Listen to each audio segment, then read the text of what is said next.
ይታየኛል ዘንድሮ። እስኪ ይሄንን ይታየኛል የምለውን አብረን እንይና ከዚያ አስተያየትን ይሰጣለሁ። ፌል የሆነ ነገር እያየሁ ነው። ፌል ትዳር ዙሪያ የሆነ ፌል እየተደረገ ነገር እያየሁ ነው። አለ ፓሪያስ አሁን በትዳር እግዚአብሔር እግዚአብሔር ዛሬ ያንተ ትዳርን ያንተ ህይወትን እኔ አስተካክላለሁ እያለ ነው። ገና አላገባውም ግን በእግዚአብሔር ሰው እኔ አሁን እያየሁ ነው። ከማልክ ጨመር በኤምፕተ ላይ የሚጠራ አንድ ቀይ ያየው ናይ የሰማይ አምላክ እግዚአብሔር አላወቅም ግን እግዚአብሔር ይኸው ላንተ አሳምረ እነሰጣለሁ አለ። ሃሌሉያ ተቀበልኩት። ከለሯ ምን አይነት ነው አልከኝ? እግዚአብሔር ሰው እንዳልሳሳት የምፈራው የሚጠራው ቀይ ናት። መካከለኛ ወፍራም አይደለችም፣ ቀጭነ መካከለኛ ያለች 8 ቁጥር የሆነች ሃሌሉያ እሰይ ከምስጋና ጋር እንገናኛለን። የሰማይ አምላክ ስራው ይሰራል። አሜን። የት ቤተክርስቲያን ነው የእግዚአብሔር ሰው? እባክህ ቃልዮት ቤተክርስቲያን ላይ ነው። ቃልዮት ነው እያገለገል። የት ቃልዮት? የት አጥቢያ? ወላይታ ሶዶ ላይ። ወላይታ ሶዶ እዛ ነው እያገለገልክ ያለው? አዎ። ይሄ ንግድ ባንክ ቁጥር የቤተክርስቲያን ነው? ዘር መዝራት ፈልገህ? ቤተክርስቲያን ሳይሆን የኔ ነው። ኦኬ፣ አንተ የግል ነው? አዎ የግል፣ በሚዲ ላይ የግል ለኔ እየተጠቀምኩ ያለ ነው። እንግዲህ ይህንን ይመስላል አሁን ያለንበት ዘመን። ጀነራል ጠቅልለን ስናየው ኦሎሞስት ከ75% በላይ በዚህ ደረጃ ደርሶ በድፍረት ሚስት የሌለውን ትዳር ሲፈርስ ያለው በቃ ይለሉ በረ ወለድ ትንቢቶች ማለት ነው። በረ ወለድ የማያንጹም ለህይወትም የማይሆን እና በምን አይነት መንገድ ሰውን ማጭበርበር እንደሚችሉ መንገድንም ደግሞ የሚፈልጉ ማለት ነው።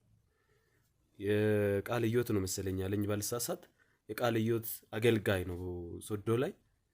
እንግዲህ የራሱን የባንክ አካውንት አስቀምጧል። መጨረሻ ላይ ግን በዚህ ባንክ አካውንት እንዲገባልኝ ብሎ ነው ባንክ አካውንቱን የምናገረው እና እንደምታዩት በረ ወለድ ትንቢት ነው።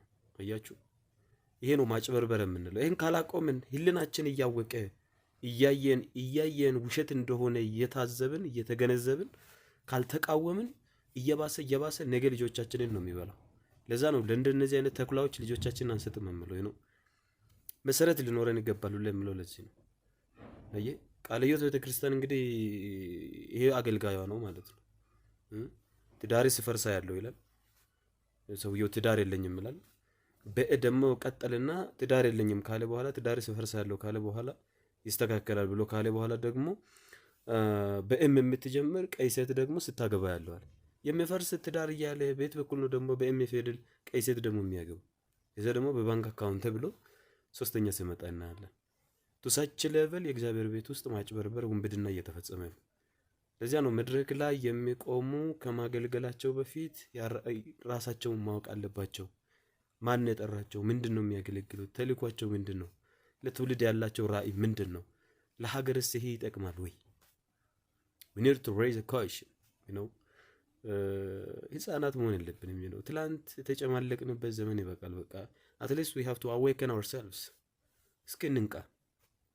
መጠየቅ የሚጀምር ትውልድ ነው። እስኪ ፕሮቴስታንቱ ዓለም ውስጥ የኮ ትክክለኛ ጌታን ለሚያገለግሉትም እንቅፋት የሚሆኑ ናቸው። መንፈስ ቅዱስ ይሰራል ብዬ ስለማምን ፐርሰናሊ እና ለመንፈስ ቅዱስ ስራም እንቅፋት ይሆናል። ትክክለኛ እግዚአብሔር ሊጠቀማቸው ለሚፈልጉትም እንቅፋት ይሆናሉ። የማይሆን ነገር ማለት ምን ያደርጋል? አሁን ብጸልይለት እግዚአብሔር የሰውን ጸሎት አይሰማም። መጽሐፍ ቅዱስ የጻድቅ ሰው ጸሎት በእጅጉ ኃይልን ታደርጋለች ይላል። ጻድቅ መሆን ብቻውን በቂ ነው። በክርስቶስ ኢየሱስ ጸድቀናል፣ የእግዚአብሔር ልጆች ሆነናል። እኛ ብንጸልይ አባታችን ይሰማናል። እና ፋርዘር ቱ ሳች ሌቨል ሄዶ የሌለ ነገርን ለመጎተት መሞከር ከእግዚአብሔር ጋር እንደመጣላት 24 ሰዓት ትግል ውስጥ መግባት አስፈላጊ አይደለም። የሚያስፈልጉን የማያስፈልጉንም እንለይ። ሰው ፈውስ ጥሩ ነው። ምክንያቱም ፈውስ ለልጆቹ ለእግዚአብሔር ልጆች እንጀራ ነው መጽሐፍም እንደምለው እና እግዚአብሔር ይፈውሳል። ቃሉንም ላከ ፈወሳቸውም ከመከራም ሁሉ አዳናቸው ስለሚል ይፈወሱ። አጋንንት ስራት ያለበት ካለ ነፃ ወጣ። እስኪ ወደ እውነት ከሆነ ግን አሁን ይሄ የምናየው ድራማ ለልጆቻችን ምንድን ነው ካልኩን እንደ 1% ጥፋት ነው እየሰራን ያለ ነው። ሶ እንንቃ ፕሊዝ፣ ለነገ ለልጆቻችን መልካም ነገር ለመስራት እንጣር ያልኩኝ አሁንም መልእክትን አስተላልፋለሁ። እስኪ እስካሁን ሼር ሪፖስት ያላደረጋችሁልኝ አሁን ላስቸግራችሁ፣ ሼር ሪፖስት። እስኪ ወንጌልን እንስራ። ጌታ ብቻውን ከፍ ብል፣ ውንብድና ይቆም፣ ማጭበርበሩ ይቆም፣ አስመሳይነት ይቆም። ለልጆች የሚሆን መሰረት ለመጣል እንሞክር።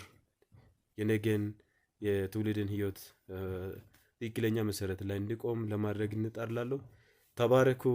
ሃቭ ኤ ጉድ ዴይ